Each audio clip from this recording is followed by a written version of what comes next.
काँग्रेस आणि भाजपनं सोलापूर लोकसभा मतदारसंघामध्ये दोन विद्यमान आमदारांना संधी दिल्यानं सोलापूरचं राजकारण आधीच तापलेलं आहे. एकीकडे सूर्य कोपलेला असताना सोलापूर लोकसभा मतदारसंघामध्ये वेगवेगळ्या पक्षांची एंट्री देखील होते, त्यामुळे तापमान सोलापूरचं आणखी वाढतंय. अशामध्ये एमआयएम पक्षानं देखील आपला उमेदवार सोलापूर लोकसभा मतदारसंघामध्ये देण्याचं निश्चित केलेलं आहे. एमआयएमचे शहर जिल्हाध्यक्ष फारूक शाब्दी आपल्यासोबत आहेत. शाब्दी साहब, आपने तय किया है कि उम्मीदवार आप देंगे इस सोलापुर कॉन्स्टिट्यूंसी में, क्या रणनीति होगी, किस तरह से काम अभी चल रहा है पार्टी के अंदर? सोलापुर ऑल इंडिया मजलिस इत्तेहादुल मुस्लिमीन ने ये तय कर लिया है कि सोलापुर कॉन्स्टिट्यूंसी से आने वाले लोकसभा इलेक्शंस में अपनी पार्टी का उम्मीदवार हम लोग यहाँ पर देंगे. रणनीति हमारी चल रही है, रणनीति तो बताई नहीं जाती, तो अच्छे से काम चल रहा है और हमारी जो भी है उस पर काम चालू है. और very soon may be Eid के बाद हम लोग हमारा जो भी उम्मीदवार होगा वो डिक्लेयर कर देंगे और कोशिश ये करेंगे कि उसको भारी बहुमतों से हम लोग जीता कर लाएं. मोहल के एक्स एमएलए हैं रमेश कदम, उनसे आपकी मुलाकात हुई, आपके पार्टी के पदाधिकारियों ने भी उनसे जाकर मुलाकात की.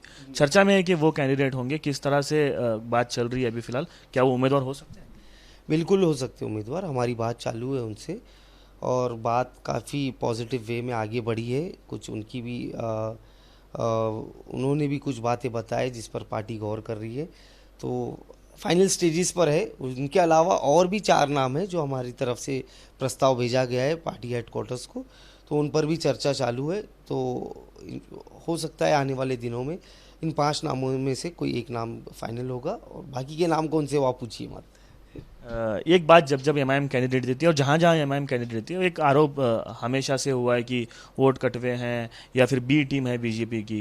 ये इल्ज़ाम अभी भी लग सकते हैं क्योंकि सामने कांग्रेस की पार्टी के उम्मीदवार, स्ट्रांग उम्मीदवार हैं, तो उनको भी नुकसान हो सकता है आपकी कैंडिडेट से. तो उसके बारे में कैसे गौर करें?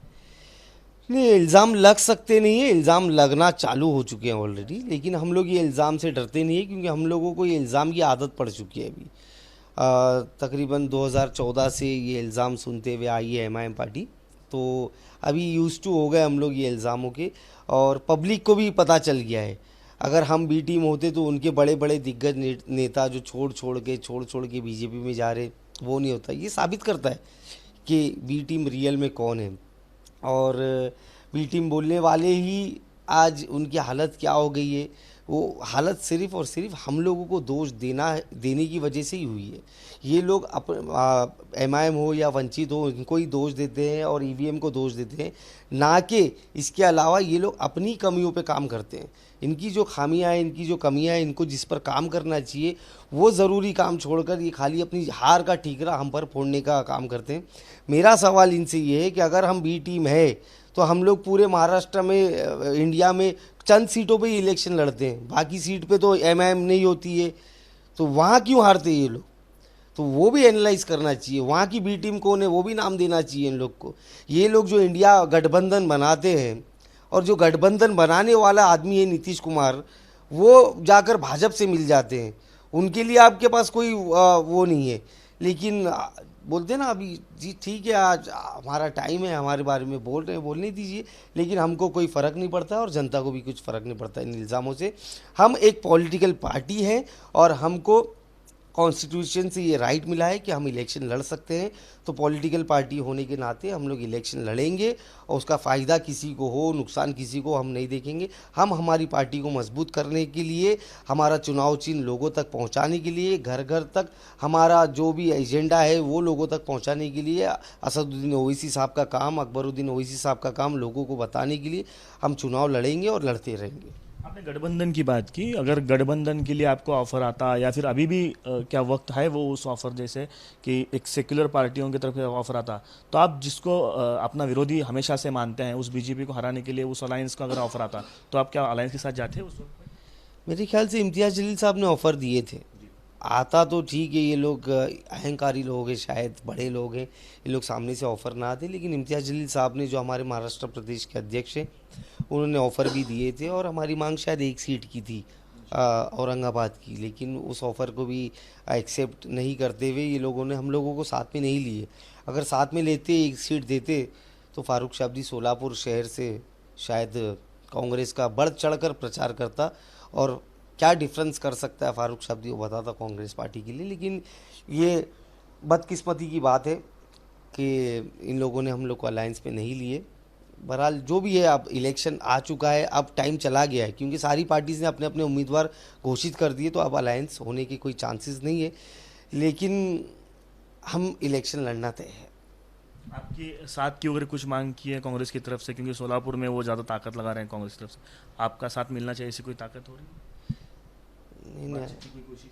नहीं, अब तक तो ऐसी कोई कोशिश हुई नहीं है। लेकिन अब काफ़ी टाइम हो गया है, मैंने जैसे बताया आपको कि अब वक्त निकल चुका है। अब कोशिश मेरे ख्याल से कुछ काम नहीं आने वाली।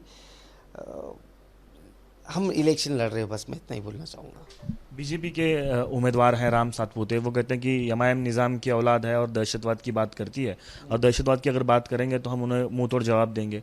क्या जवाब होगा? निज़ाम की औलाद आपको कह रहे हैं। देखिए, दहशतवाद की बात पे अगर मुंह तोड़ जवाब देना है तो सबसे पहले अपनी पार्टी के मेंबरान जो हैं, राजा सिंह जो हमारे सोलापुर में आकर वातावरण ख़राब करने की कोशिश किए थे, नीतीश राणे जो आकर यहाँ पर दंगा फैलाने की कोशिश किए थे, तो सबसे पहले मुंह तोड़ जवाब अपनी पार्टी के लोगों का दीजिए। मैं नहीं समझता कि एमआईएम पार्टी ने कभी भी आ, पीछे का इतिहास उठा के आप देख लो, barrister Asaduddin Owaisi point to point बात करते हैं, संविधान बचाने की बात करते हैं, और एकदम अच्छे तरीके से बैरिस्टर साहब हैं वो। आप लोग की पूरी पार्टी में एक भी आदमी वैसा नहीं होगा, वो ऐसे बैरिस्टर है। तो मैं राम सातपुते जी से ये विनती करता हूँ कि प्लीज़ हमारे मुंह नहीं लगे, पहले देख ले कौन क्या है, हम किसकी औलाद है, क्या है क्या नहीं, वो ज़बरदस्ती निज़ामों से हमारा वो मत करे, नहीं तो फिर बात जितनी बढ़ेगी उतनी और बात ख़राब होगी। तो मैं ये चाहता हूँ कि जो भी मुद्दे हैं, राम सातपुते जी को बोल रहा हूँ, आज जैसे कि मैं देख रहा हूँ इलेक्शन के प्रचार में कांग्रेस हो बीजेपी हो, तो थोड़ा वो लाइन से हटकर एक दूसरे के ऊपर टीका टिप्पणी कर कर इलेक्शन लड़ हो रहा है अपने प्रचार का। तो मैं ये चाहता हूँ कि ठीक है, आपका जो चल रहा है वो चलने दीजिए, मैं उसमें कुछ बोल नहीं सकता, वो उनके संस्कार होंगे, लेकिन एमआईएम पर प्लीज़ टीका ना करें, क्योंकि एमआईएम भी फिर अगर जवाब देने पे आ गई तो बहुत भारी पड़ेगी। हे होते फारुख शाब्दी, सोलापूरचे शहर आणि जिल्हा अध्यक्ष आहेत एमआयएमचे, आणि ते एमआयएम सोलापूरमध्ये लोकसभा निवडणुकीमध्ये लढण्यावरती ठाम आहे असा विश्वास व्यक्त करतात, आणि ईदनंतर उमेदवार देखील जाहीर करतील. आणि जे चर्चेची दारं होती ते बंद झालेली आहेत, मात्र उमेदवार सोलापूरच्या लोकसभा निवडणुकीमध्ये देण्यावरती ते ठाम आहेत.